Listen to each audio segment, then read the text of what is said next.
Om Swastiastu. Halo, selamat pagi pemirsa Net Bali, kembali hadir menyapa Anda pagi ini. Tentunya dengan beragam berita menarik dan juga inspiratif, semuanya kami hadirkan hanya di Net Bali.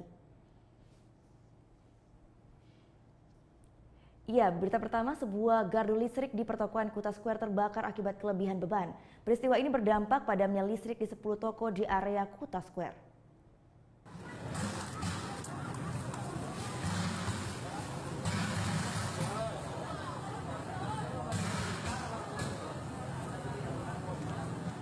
Senin pagi, gardu listrik di depan pertokoan Kuta Square ini mengeluarkan percikan api akibat dua panel tegangan rendah di dalamnya terbakar. Petugas keamanan berusaha memadamkan api dengan menyemprotkan foam atau busa sehingga menimbulkan kepulan asap yang cukup tebal. PT PLN Distribusi Bali mengungkap penyebab terbakarnya gardu adalah tingginya beban yang melebihi kapasitas kabel dan peralatan panel sehingga menimbulkan percikan api. Akibat peristiwa ini, 10 toko di sekitar lokasi mengalami pemadaman hingga Selasa petang. PLN sebenarnya telah memperingatkan pengelola Kuta Square untuk menambah gardu agar peristiwa seperti ini tidak terjadi. Antisipasi sebenarnya kami sudah merencanakan di sini untuk penambahan gardu, namun ada kesulitan lahan.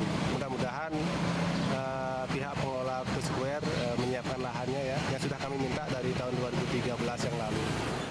PLN telah menanggulangi masalah ini dengan memasang panel pengganti untuk menormalkan pasokan listrik yang sempat terganggu. Muhammad Hasanuddin melaporkan untuk NET.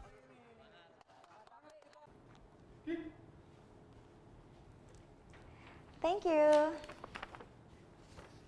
Udah selesai nonton beritanya? Jangan pergi dulu dong. Subscribe dulu dan nonton tayangan lainnya di sini. Subscribe, nonton lagi. Subscribe, nonton lagi.